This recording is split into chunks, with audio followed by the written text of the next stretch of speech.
विद्युत फ्लक्स को प्रदर्शित करने के पहले हम एक सदिश क्षेत्रफल की दिशा ज्ञात करना चाहेंगे। सदिश क्षेत्रफल की दिशा किस तरह से ज्ञात की जाती है? देखिए, फॉर एग्जांपल कोई भी पृष्ठ क्षेत्रफल आपके पास है यह, यदि इस पृष्ठ क्षेत्रफल के लंबवत जो मैं रेखा खींचता हूं यह हमेशा इस सदिश क्षेत्रफल की दिशा को व्यक्त करेगी। यह दिशा, जैसे मान लीजिए या तो ये क्षेत्रफल मेरे पास इस तरह से है, तो इस क्षेत्रफल के लंबवत खींची गई रेखा यह, या ये भी क्षेत्रफल सदिश की दिशा को व्यक्त करती है। कहने का अर्थ यह हुआ कि जो भी पृष्ठ क्षेत्रफल आपके पास है उसके ठीक लंबवत जो रेखा खींची जाती है वह सदिश क्षेत्रफल की दिशा कहलाती है। चलिए हम हमारे टॉपिक आते हैं विद्युत फ्लक्स। विद्युत फ्लक्स है क्या? देखो, हमने ये माना हमारे पास कोई विद्युत क्षेत्र रेखाएं हैं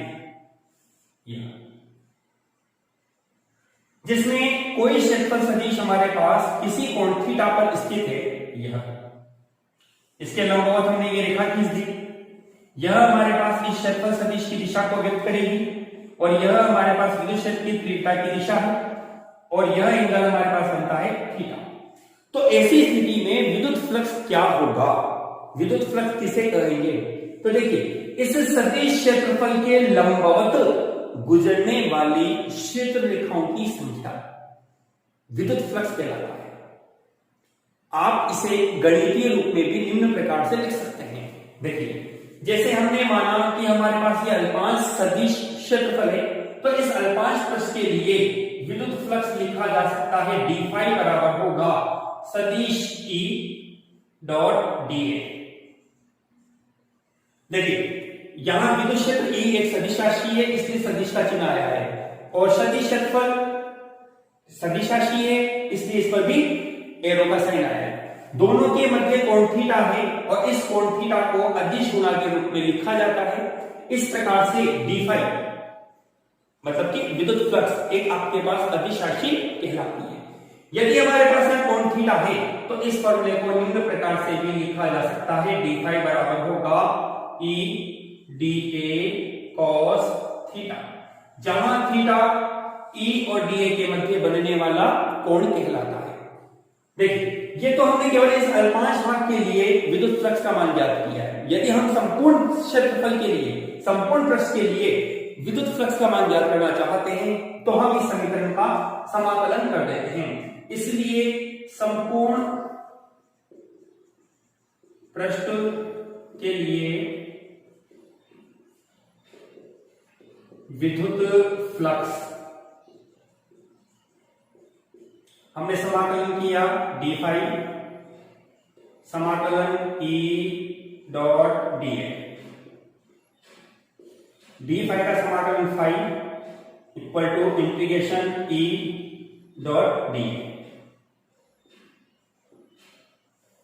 यह हमारे पास इस संपूर्ण पृष्ठ के लिए विद्युत फ्लक्स का मान ज्ञात होता है। देखिए, सुनिए, यहां आपके पास इस डॉट को हटा के आप कोष्ठक को भी शामिल कर सकते हैं। देखिए, एक विशेष बात ध्यान रखिए, हम आगे गॉस के नियम जो टॉपिक होगा वहां पढ़ेंगे इस बात को। यदि आपके द्वारा लिया गया पृष्ठ एक बंद पृष्ठ है तो ऐसी स्थिति में इस बंद पृष्ठ के लिए समाकलन को निम्न प्रकार से लिखा जाएगा। बंद पृष्ठ के लिए विद्युत फ्लक्स फाई बराबर होगा क्लोज इंटीग्रेशन, ये इंटीग्रेशन के बीच में जीरो बना दिया जाता है जो कि बंद पृष्ठ के समाकलन को दर्शाता है, E डॉट dA।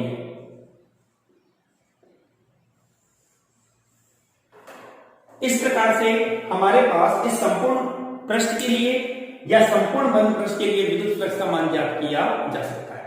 जैसा हमने शुरुआत में देखा है कि विद्युत फ्लक्स विद्युत क्षेत्र E और अल्पांश सदिश क्षेत्रफल का एक अदिश गुणा होता है। इस प्रकार से विद्युत फ्लक्स एक अदिश राशि कहलाती है। इसका मात्रक बनाया जा सकता है आपके पास। इसका मात्रक बनेगा, विद्युत क्षेत्र है, विद्युत क्षेत्र का मात्रक होता है न्यूटन प्रति कूलम, क्षेत्रफल का मात्रक होता है मीटर स्क्वायर। इस प्रकार से इसका मात्रक होगा newton into metre square upon coulomb. और इसकी बीमा हम बनाना चाहें तो बीमा किस तरह की बनेगी इसकी? देखिए, बल की बीमा आपके पास होती है M1 L1 T -2। क्षेत्रफल जिसको लिखा जा सकता है L बटे कूलाम आवेश, आवेश की विमा होती है आपके पास A1 T1। तो कुल मिला के आपके पास जो विमा बनेगी M1 L3 T-3 A-1। ठीक, तो इस प्रकार से हमने ये देखा कि विद्युत फ्लक्स एक अदिश राशि है जिसका मात्रक न्यूटन प्रति कूलाम इंटू मीटर स्क्वायर तथा विमा M1 L3 T-3 A-1 होती है। हम इस बात को जानते हैं कि विद्युत फ्लक्स जो है वह डिपेंड करता है कोण थीटा पर। तो इसके आधार पर हम इस विद्युत फ्लक्स की निम्न 3 स्थितियों का अध्ययन कर सकते हैं। देखिए कौन कौन सी 3 स्थितियां हमारे पास बनेगी।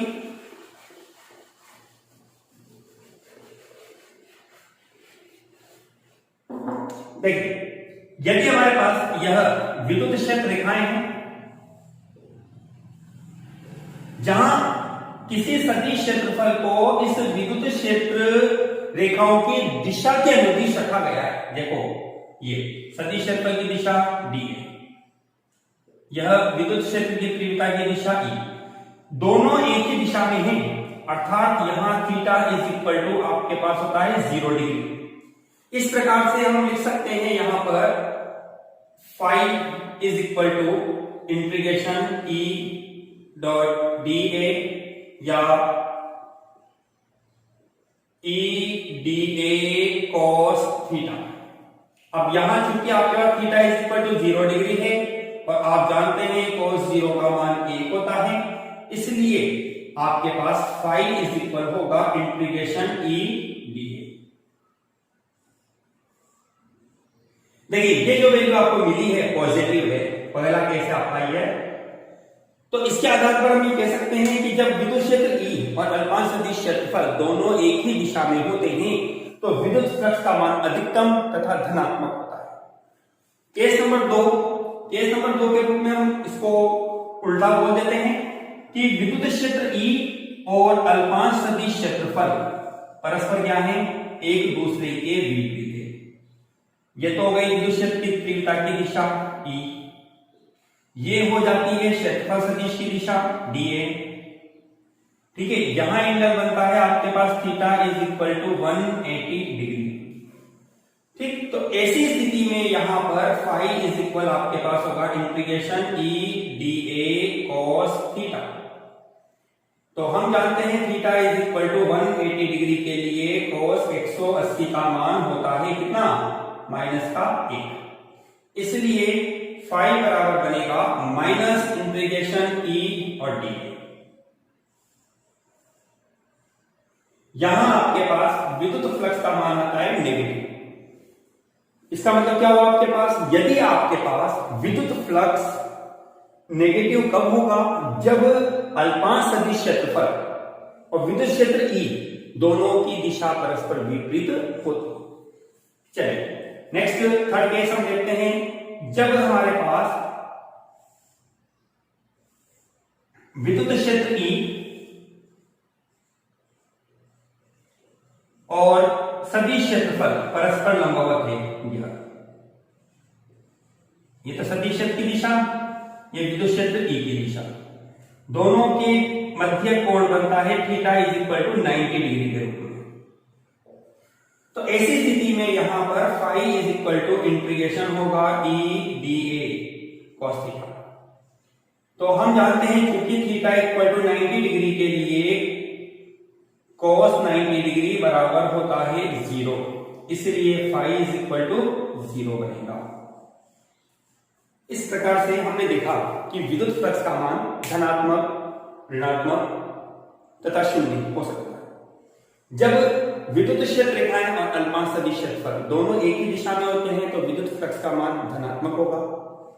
यदि दोनों की दिशा परस्पर विपरीत होती है तो यह मान ऋणात्मक होता है, और यदि दोनों परस्पर लंबवत होते हैं तो ऐसी स्थिति में विद्युत फ्लक्स सदैव शून्य होगा। देखिए इसके अलावा एक बात और है हमारे पास कि हम यदि बंद पृष्ठ के लिए बात करते हैं तो बंद पृष्ठ के लिए भी विद्युत फ्लक्स आवेश की प्रकृति के आधार पर प्रदर्शित किया जा सकता है। देखिए कैसे,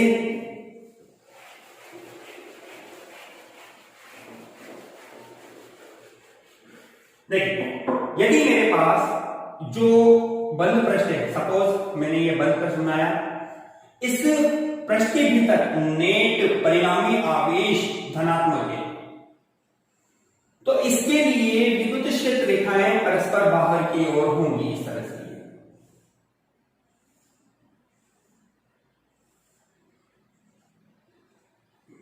बाहर की ओर निकलती होगी।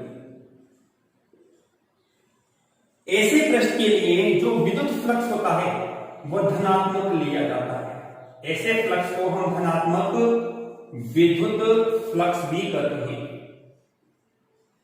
इसको निर्गत भी कह सकते हो आप, निर्गत। इसके विपरीत यदि आपके पास जो पृष्ठ है, इस पृष्ठ के भीतर परिणामी आवेश या नेट आवेश ऋणात्मक है। अब क्योंकि हम जानते हैं ऋणात्मक आवेश के लिए क्षेत्र रेखाओं की दिशा अंदर की ओर होती है, इस प्रकार से।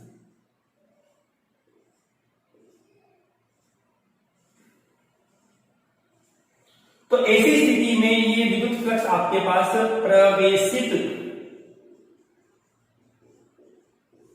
या इसको आप ऋणात्मक विद्युत फ्लक्स भी कह सकते हैं। ठीक है स्टूडेंट्स, देखिए इस तरह से हम विद्युत फ्लक्स की प्रकृति का अध्ययन कर सकते हैं। Thank you.